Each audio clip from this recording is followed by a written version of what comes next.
this time we thought about following up on a few of our topics with cancel culture, because I think at some point you talked about cancel culture. Briefly, yeah. Way It's come briefly, up. because it just showed up. Because basically, if you're talking about topics in this kind of line, you will talk about pretty much everything at some point over 22 episodes, really. But then we want to actually explore this on a bigger stage, like give it more time. So yeah, Bobby, cancel culture. Yes. Is it the modern day mob justice?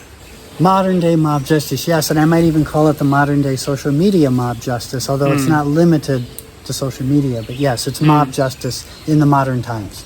And by mob justice, we mean, irrational or like rash decision making as to how to punish people. And because it can happen very quickly. It can happen in a day or two, where a person, one day their life is fine, they get caught on video saying something, or something gets taken out of context, or it gets interpreted a certain way. Maybe they did legitimately say something bad, or maybe they didn't, but somebody interpreted it that way.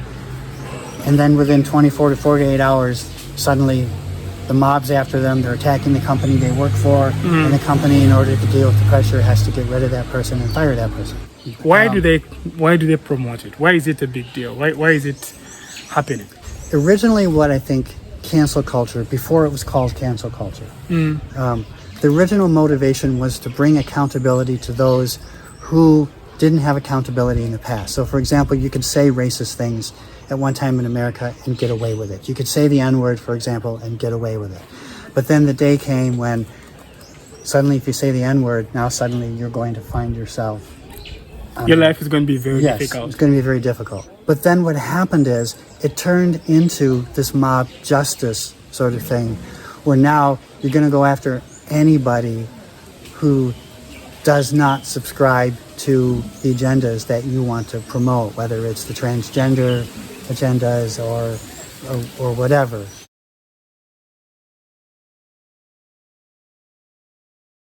I look at cancel culture as bullying by people who are in bigger positions or more influence. For example, in Uganda, there was a time where every musician made a song about our current president, saying that he should stay and keep contesting for presidency until he dies or something like that. And then Ugandans who are in a position at that time, the younger people on social media came up with a campaign to actually like cancel these musicians. Let's say when they have a show, no one goes to the show. It is obviously, since they don't have so much power, and it didn't really have that much impact or desired impact. But these musicians got the wrath of Ugandans because the messages were really horrible on media. But of course, the government has the money, and they're back active. Everything is good for them. But then I think if it was the reverse, if the music was not liked by the government, and the government says, okay, that you can't play music no more, now that cancel culture canceling would have more impact. Yeah. For example, we have musicians who have sung politically inclined music who have been stopped from holding concerts. Bobby Wine, there's another one called Saha, and others. They've sung music anti-government and have been banned from having concerts. They've been basically cancelled. So I'm thinking cancel culture is in support more of the people who have more influence, and they're bullying other people out of freedom to actually express. Well, in the U.S., I think cancel culture generally gets justified because they're saying that it's a social consequence. For example, the government's not coming down on you and saying you can't do this because it's First Amendment protection. But how cancel culture often gets justified in the U.S. is that it's not the government that's doing it to you.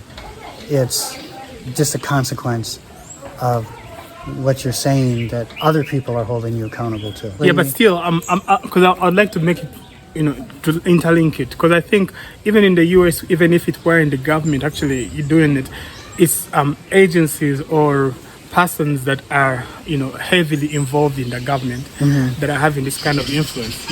Yeah. Because if you follow up all the deals that Kanye West lost, it's still a government doctrine, because all these people who keep pushing these narratives of canceling people have a government inclination. They have, they are sympathizers to the left, in essence. But I'm wondering with Kanye West, though, because he did make statements that weren't just criticisms of the Israeli government. He did appear to actually make some outrageous, really outrageous statements. So I'm wondering, again, it gets to my original comment, where originally cancel culture, before it was called that, started out as holding people accountable for saying things that are terrible things, horrible things that they previously got away with. And I'm wondering somewhat if maybe, I don't know if I like to use Kanye West as the best example. Okay.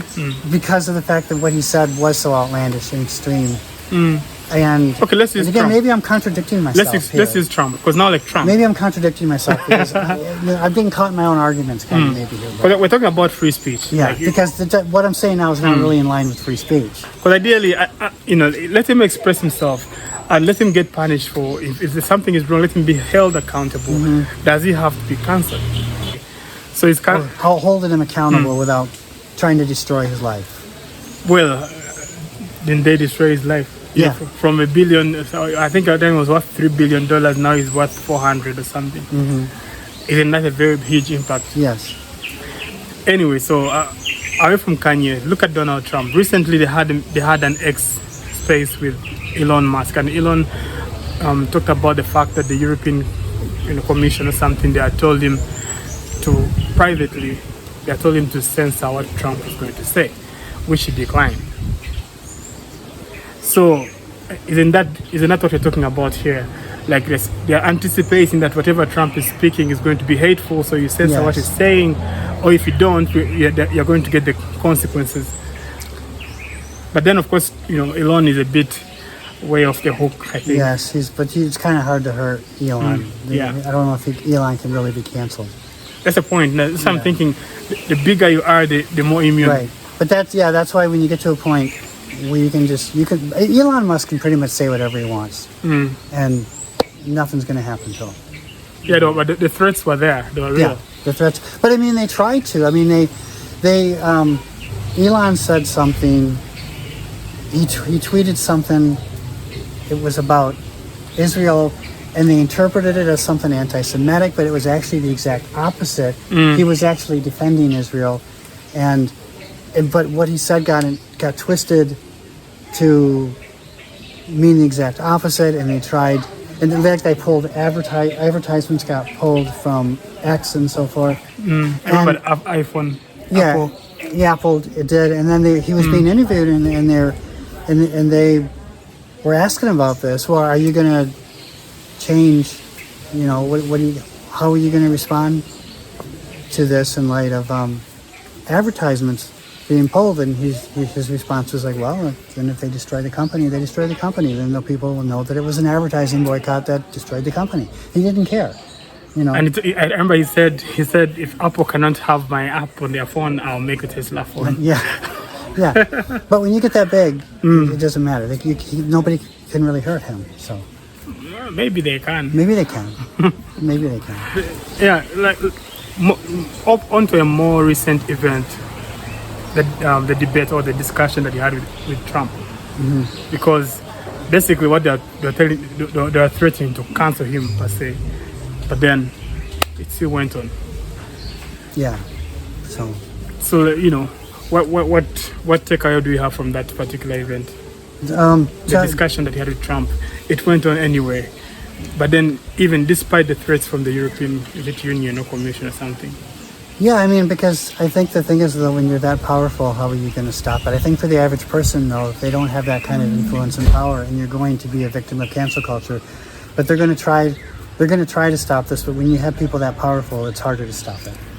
But for you, people like you and me at our level, they can cancel me easily. They can destroy me very easily. Like if I say something that goes against the narrative and I become too influential or powerful, they can destroy me very easily. Talk about Jordan Peterson, I think. Yeah.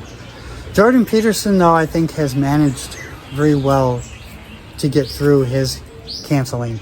But I mean, eventually, of course, he lost his position at, the university and so forth. I think eventually he just left, though, because... But it didn't make him bigger instead. But it made him bigger, yes. But he's built his own, platforms. Or he's worked with the Daily Wire, for example, which is a very well-established counter-establishment platform, and he's built his own YouTube channels, videos in his own audience. So while he's been removed, I think, from a lot of the maybe positions of influence that he had at the university, or he's no longer in those positions, he's still influential because he still has a very powerful voice. I think now he has a bigger, Probably bigger, reach. Right. Anyway, so yeah, you can. Do you have any way to conclude today's discussion?